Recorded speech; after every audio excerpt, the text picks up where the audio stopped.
All right, guys. Tailgate series, flaming hot mac and cheese bites with bacon. Something to watch out for. Spicy hot today at Tailgate series. Boom.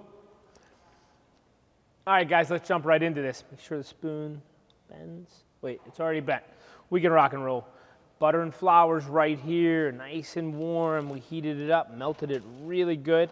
Okay, we're gonna crank our induction burner up, gang, to around a 6.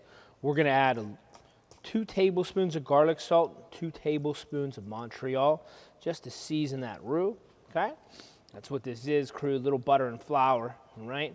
To this, we're gonna add a 1/4 cup of half and half and a 1/4 cup of chicken stock, all right? So check that out. That'll thicken up nicely. Look at that, it's already boiling away. That's the beauty of induction, okay? Can't go wrong. We're on a nice 36-inch top here. Cook this out. Next, we're gonna fold in our cheese. So we have a cup of mozzarella and then a cup of shredded cheddar. So we're gonna fold that in real nice. Lower this guy to about a 2, okay?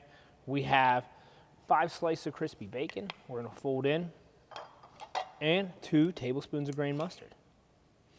Guys, you can add hot sauce to this as an option. Be a nice little addition, or some jalapeno even. But we're gonna melt this cheese out, finish our cheese sauce outright.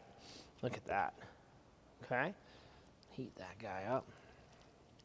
Next, we got our bowl here. So we got a 1/2 pound of cooked mini shells. So we're gonna use those shells as the kind of base for our mac and cheese bites. This is already starting to come together really nice. Guys, you want this to be a little bit thicker than the normal cheese sauce, okay? We don't want it as soft as it usually is. We need it a little bit tight because we're gonna spread it, chill it, cut them, and then bake them again, okay? So there's the little bridge and tight. So that's why I wanna make this a little bit tighter, just like it is right now. See how it's starting to pull away? That's what I wanna see. Use the back of the spoon. Nice thick cheese sauce, okay? That's gonna go right in. All right, shut our induction burner down. And now we're gonna fold this in, just like this. To make sure these guys are all coated, but I'm gonna make sure they're nice and tight because they're gonna go right on the sheet tray, okay? Take this, we're gonna sprinkle in a little bit of our flaming hot Cheeto dust for color, okay? Right there.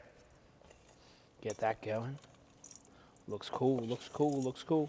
A little bit out of the bowl, all good, okay? This guy goes straight down onto our parchment, all right? Move this up, and we're gonna press this down, okay? Just to the edges. All right, guys, this is gonna go in the fridge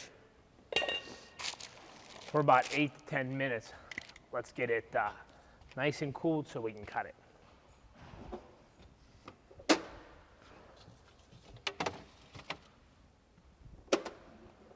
All right, out of the fridge, 20 minutes, they're nice and firm. Get your trusty glass. We're gonna punch out some nice circles, just like this. Look how nice that looks, boom. There you go. All right, look at that. How cool was that? All right, so next we're gonna coat it in flour and water, a little slurry, and I'm gonna add a tablespoon of Montreal to that. We're just gonna give it a nice little quick coat. Okay, give it a flip. All right, next, crumbled Flamin' Hot Cheetos, 1 bag, right in, okay?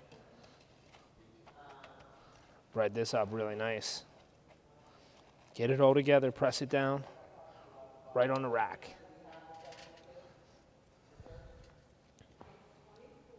Boom it again. Give it the flip.